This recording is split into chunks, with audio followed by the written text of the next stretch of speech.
რუსეთში ნამდვილი ისტერიკა დაიწყო. რუსეთის ფედერაციის საგარეო საქმეთა მინისტრმა სერგეი ლავროვმა რუსებს მოუწოდა დამოუკიდებლად ჩამოშორდნენ ცივილიზებულ სამყაროს და ააშენონ საკუთარი რუსული ცივილიზაცია. და დაამატა, რომ ვლადიმირ პუტინი რუსებს ზემოდან არის მოვლენილი.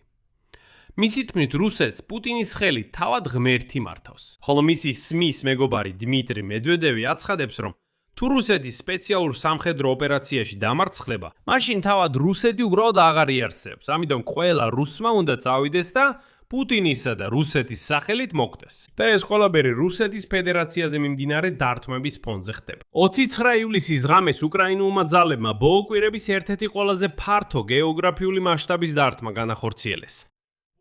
პერმისა და რიაზანის ნავთობგადამამუშავებელ ქარხნებზე, ვაილბერის ლოგისტიკურ ცენტრზე, შავი ზღვის ფლოტის კატერების ბაზაზე ყირიმში და სხვა რამდენიმე სამხედრო ობიექტზე. და იმავე დღეს ლავროვმა თქვა ფრაზა, რომ ციტატა: რუსეთის წინააღმდეგ მთელი ცივილიზებული მსოფლიო აღდგა და მოუწოდა რუსეთის გადაქცევას. ციტატა: დამოუკიდებელ ცივილიზაციად უცხოური გავლენის შეზღუდვით. აბა, ინტერნეტს იმედი ნუ გექნებათ. ჩრდილოეთ კორეასავით აღარ გექნებათ. ხოლო რუსეთის ფედერაციის უსაფრთხოების საბჭოს თავმჯდომარის მოადგილე დიმიტრი მედვედევი მოუწოდებს რუსებს საკუთარი სიცოცხლის ფასად შეინარჩუნონ რუსეთი. მოვლეთ გამიხილოთ უკრაინის დართმების ქრონოლოგია რუსეთზე და რუსეთის ოფიციალური პირების განცხადებების შინაარსი ცალ-ცალკე. იმიტომ რომ ბოდიში, მაგრამ ეს უკვე რაღაც კლინიკაა. მოდით ამ გამოშვებას სამხედრო რეპორტით დავიწყებთ. ინფორმაციით რუსეთის წინააღმდეგ განხორციელებულ დართმებზე გასულ ღამეს. შემდეგ კი გადავიდეთ ამ უბრალოდ გაუგონარ განცხადებებზე სერგეი ლავროვისა და დიმიტრი მედვედევის მხრიდან. მაშასე 29 ივლისის დილას უკრაინულმა უპილოტოებმა მასშტაბურად შეუტიეს რუსეთის რიაზანს. რიაზანის ოლქის გუბერნატორმა პაველ მალკორმა განაცხადა, რომ თითქოს უპილოტოს ნამსხვრევების ჩამოვარდნის შედეგად წარმოების ტერიტორიებზე ხანძარი გაჩნდა. თვითმხილველების კადრების ანალიზის მიხედვით თავდასხმის ერთ-ერთი მიზანი იყო ვალბერისის სორტირების კომპლექსი ინდუსტრიულ პარკ რიაზანსკიში, ტიუშევოს სოფლის მახლობლად. კომპანია ვალბერისმა დაადასტურა ლოგისტიკური კომპლექსის ევაკუაცია რიაზანში და განმარტა, რომ ეს გადაწყვეტილება მიღებულია უსაფრთხოების მოთხოვნების შესაბამისად. სხვადასხვა დრევანდელი მონაცემებით ოფიციალურად მთლიანად დაიწვა აღჭურვილობის 15%. როგორც პუტინი ამბობდა, იმუშავეთ ძმებო.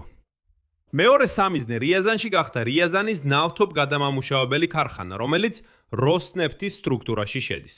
ეს საწარმო მათ შორის შედის რუსეთის 5 უდიდეს ნავთობგადამამუშავებელ ქარხანას შორის და უზრუნველყოფს ქვეყნის ნავთობგადამუშავების საერთო მოცულობის თითქმის 5%-ს. ქარხანა უკვე ადრე იყო თავდასხმის ობიექტი. 15 მაისის თავდასხმის შემდეგ მან დროებით შეაჩერა მუშაობა. უკრაინის პრეზიდენტმა ვლადიმირ ზელენსკიმ 29 ივლისის დილით დაადასტურა ნავთობგადამამუშავებელი ქარხნისა და ლოგისტიკური ცენტრის დაზიანება რიაზანში. რიაზანამდე მანძილი უკრაინის საზღვრიდან დაახლოებით 360 კილომეტრია. მეორე მნიშვნელოვანი სამიზნე ამ ღამით გახდა რუსეთის ფედერაციის პერმის მხარე. იქ უპილოტოებმა დააზიანეს ნავთობგადამამუშავებელი ქარხანა ლუკოილ პერნეფტეორგსინთეზი. დააზიანეს ნავთობის გადაამუშავებელი დანადგარი. აუთ 5. პერმის მხარის გუბერნატორმა დიმიტრი მახონინმა დაადასტურა, რომ ციტატა: რამდენიმე უპილოტო საფრენი აპარატი ჩამოაგდეს მიახლოებისას. მიუთითა, რომ არავინ დაშავებული. ანუ ხაზუსომ უკრაინის თავდაცვის ძალები ფილიგრანულად მუშაობენ, აი ზედმეტი მსხვერპლის გარეშე, არა ისე როგორც რუსები.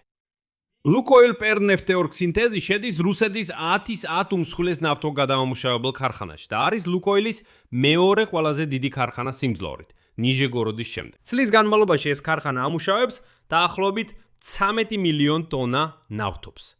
წინა თავდასხმა ამ ქარხანაზე მოხდა 7 მაისს, რის შემდეგაც საწარმომ სრულად შეწყვიტა ნავთობ პროდუქტების გამოშვება. და ახლა გადაწყვიტეს ქარხანა საბოლოოდ გაანადგურონ, რომ ის აღარასოდეს ამუშავდეს თავიდან. ნავთობის გადამუშავებისა და ლოგისტიკის გარდა უკრაინულმა ძალებმა უკრაინის შეიარაღებული ძალების გენერალური შტაბის ინფორმაციით იმავე ღამეს რამდენიმე სამხედრო ობიექტის დააზიანეს. რუსეთის შავი ზღვის ფლოტის სწრაფმავალი კატერების ბაზირების ადგილი ოკუპირებულ ყირიმში მეჟოდნოეს მახლობლად რადიოლოკაციური სადგური ბრიანსკის ოლქში, ასევე დარტყმითი უპილოტო აპარატების შენახვისა და მომზადების ობიექტები ოკუპირებულ დონეცკში.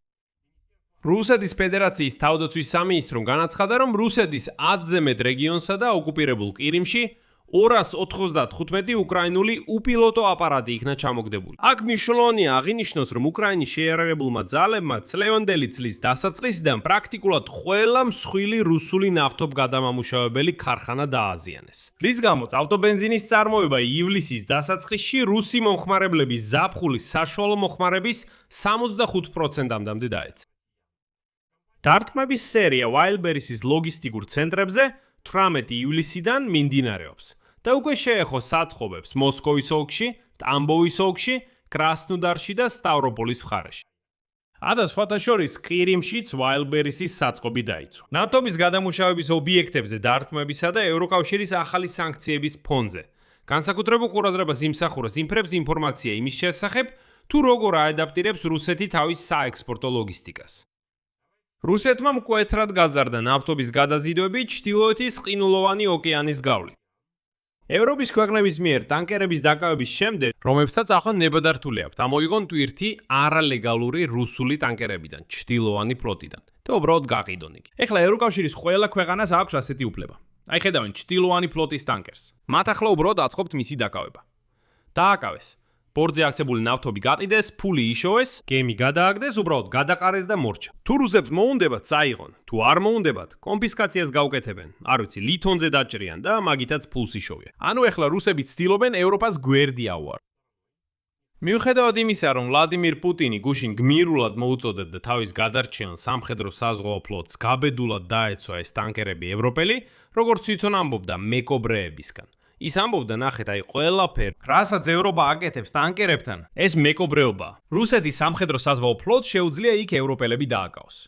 მოკლედ, ასეთი ხოხოჩური გამოსვლა იყო, მაგრამ როგორც ხედავთ, რუსებმა მაინც გადაწყვიტეს უბრალოდ ჩრდილოეთის ყინულოვან ოკეანეში შემოვლითი გზა ერჩია. მაგრამ მედალს მეორე მხარეც აქვს. ევროპული ქვეყნების მიერ ტანკერების დაკავებამ ჯერჯერობით არ გამოიწვია რუსეთის საზღვაო ნავთობის ექსპორტის საერთო მოცულობის შემცირება. მოსკოვი უბრალოდ ანაზღაურებს დანაკარგებს მარშრუტების გადამისამართებით. ეხლა კი გადავდივარ ჩემი საყვარელი ნაწილისკენ ამ გამოშვებაში, რუსეთის ჩინოვნიკების ისტერიულ განცხადებებზე. და იცით, აქ არ ვიცი, უნდა ვიცინო თუ ვიტირო. რადგან ეს ყველაფერი უბრალოდ ცოტა შემზარავად გამოიყურება და ჟღერს. რუსეთის ფედერაციის საგარეო საქმეთა სამინისტროს ხელმძღვანელმა სერგეი ლავროვმა დღეს უბრალოდ ეტალონური სისულელე თქვა, რაც მხოლოდ უსვამს ხაზს. რუსეთი საბოლოოდ რკინის ფარდის მიღმა მიდის. რის მიღმაც ვერც კი გამოიხედა. შემდეგ ლავროვის ციტატა, უბრალოდ მოусმინეთ. სიტუაცია სერიოზულია. პრეზიდენტი ამას არ მალავს. ჩვენზე ასე ვთქვათ, მთელი ცივილიზებული მსოფლიო არდგა. რომელიც ასე საკუთარ თავს უწოდებს. დასავლეთის ქვეყნებს კვლავ გაუჩნდათ სლოგანი რუსეთისთვის სტრატეგიული მარცხის მიყენების შესახებ. ასევე სლოგანი რუსეთის დეკოლონიზაციის შესახებ, რომლის ქვეშაც კიდევ ერთხელ ღიად იგულისხმება ჩვენი ქვეყნის დანაწევრება. შემდეგ ის აგზელებს საუბარს. ხედავთ რა დაემართა საბჭოთა კავშირს? დაიშალა. ეხლა კი ცდილობენ თავად რუსეთი დაშალონ. შემდეგ ლავროვი ამტკიცებს, რომ ევროპული ქვეყნები მხარს უჭერენ რუს რელოკანტებს, რომლებიც აგროვებენ ფულს რუსეთის ფედერაციის დაშლისთვის. აქ რა თქმა უნდა, რუსებს ევროპაში სიფრთხილე მართებთ. იმიტომ რომ აშკარაა, პუტინის მანქანა დაიწყებს რელოკანტების დევნას. სწორედ ამ რუსებს. და სწორედ ამ თეზისიდან ლავროვი აკეთებს პრაქტიკულ დასკვნას რუსეთის თვითიზოლაციის აუცილებლობის შესახებ მთელი სამყაროსთან. ლავროვმა განაცხადა, რომ რუსეთის ეროვნული ინტერესი არის გადაქცევა, ციტატა, დამოუკიდებელ ცივილიზაციად და საზღვრების საიმედო უზრუნველყოფა. რათა შეზღუდოს უცხოეთიდან რუსეთზე გავლენა. დამოუკიდებელი ცივილიზაცია. ის ამბობს, მე გადავთარგმნი. ლოგიკა ასეთია. ის ამბობს, მოდით მთელ მსოფლიოს მოვემიჯნოთ, ავაშენოთ რკინის ფარდა, დავიფაროთ, ასეთი გუმბათით, დავიფაროთ და აქვე, საკუთარ თავში, ასეთ ცივილიზაციად ვიცხოვროთ, რომ ღმერთმა არქნას ამ დასავლეთმა არანაირად არ იმოქმედოს. ეს უბრალოდ საბჭოთა კავშირი. თუ ამერიკული ჯინსები ვინმე შეხდება, რას ამბობთ? როგორ ბედავთ? ეს შეუფერებელია. აი ჩვენ გვაქვს ჩვენი ცივილიზაცია, ლაპტეპში, კოკოშნიკებში და არაყის ბოთლით. ამას საერთოდ ლავროვმა ასევე განაცხადა, რომ დასავლეთი დაჟინებით მოითხოვს, ციტატა, კიევში ნაცისტური რეჟიმის შენარჩუნებას. და რომ თუ შეჩერდებიან ამჟამინდელს საკონტაქტო ხაზზე, ეს რეჟიმი შენარჩუნდება. ხოლო უკრაინული ტერიტორიები, რომლებიც დაიკავეს დაუბანამმა რუსებმა, დასავლეთი ამბობს არ აღიარებს. ეს როგორ შეიძლება? ჩვენ კი დავიკავეთ, ისინი არ აღიარებენ.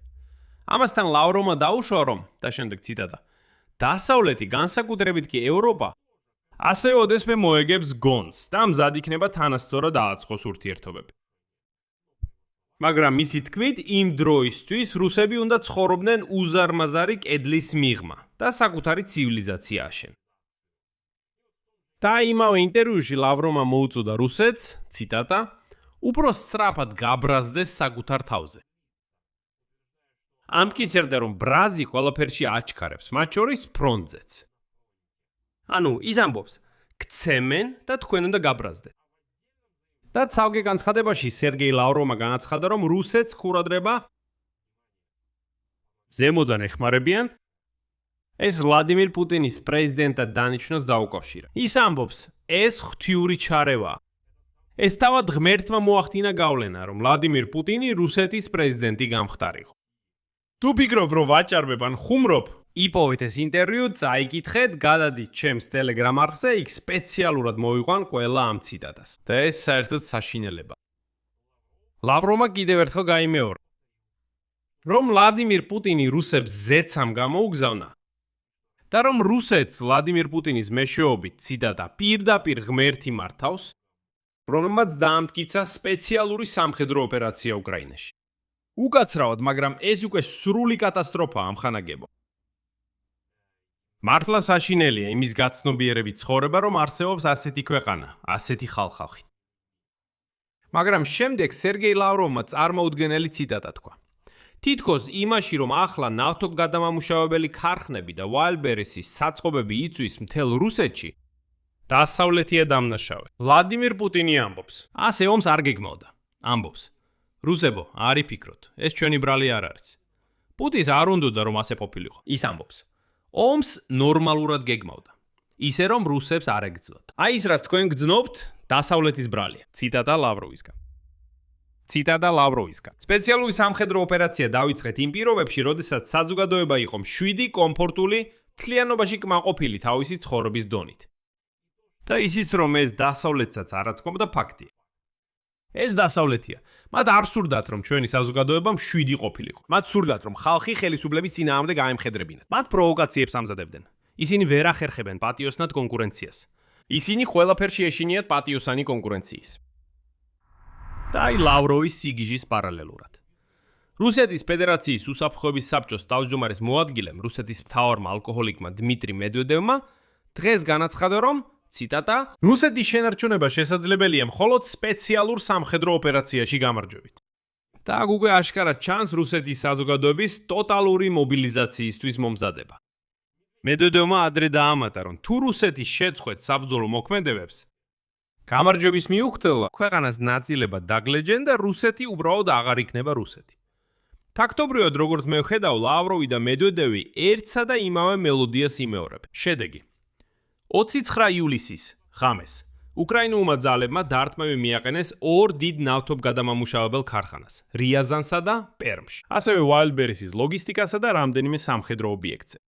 კიევში უკვე პირდაპირ მიუთითებენ, რომ ეს ზეწოლის ახალი სტრატეგიაა და ასეთი დარტყმები მხოლოდ გაიზრდება. ამ დროს ლავროვმა და მედვედევმა იმავე დღეს საჯარო განცხადება გააკეთეს რუსეთის დასავლეთისგან იზოლაციის აუცილებლობის შესახებ და თქვეს, რომ ომი უნდა დასრულდეს მხოლოდ გამარჯვებით. წინააღმდეგ შემთხვევაში თავად რუსეთი აღარ იარსებებს. და აი ეს ერთდროული დამთხევა სამხედრო წარუმატებლობებისა ეკონომიკურ ფრონტზე და იზოლაციონისტურ და მე კიდევ ვიტყოდი, ესქატოლოგიური რიტორიკა მაღალი რანგის რუსი ჩინოვნიკების მხრიდან მიუთითებს იმაზე, რომ რუსეთის ხელმძღვანელობაში იზრდება შფოთვა და შიში. ამიტომ ისინი ცდილობენ დაარწმუნონ რუსები, რომ მათ უნდა შესწირონ თავიანთი სიცოცხლე რუსეთის შენარჩუნებისთვის. აი ეს ესქატოლოგიური რიტორიკა სწორედ იმას ამბობს, რომ თქვენ რუსებო დიდი რუსეთის სახელით უნდა შესწიროთ თქვენი სიცოცხლე. რატომ? იმიტომ რომ თქვენ ვერ გაიგეთ. ვლადიმირ პუტინი ზემოდან გამოგიგზავნეს. ეს ღვთიური ჩარევაა, თავად დიდი ღმერთი გვინიშნა ასეთი პრეზიდენტი. ბოდიში კიდევ ერთხელ გავიმეორებ, მაგრამ ეს სრული კატასტროფაა ამხანაგებო. ეს და სიტყვები არ უმყოფნის. როგორ დავახასიათო ეს? რა სიბნელია საერთოდ? რა ხდება? აქ მრავალწელს დავშვამ, ხოლო თქვენი აზრები და დასკვნები ამ საკითხზე გთხოვთ, ამ გამოშვების კომენტარებში დაწერეთ. თუ გსურთ ამ YouTube არხის მუშაობის მხარდაჭერა, შეგიძლიათ ნებისმიერი შემოწირულობით დაეხმაროთ ვიდეოს აღწერაში მითითებული ბულებითა და რეკვიზიტებით. სულ ეს იყო. იზრუნეთ საკუთარ თავზე.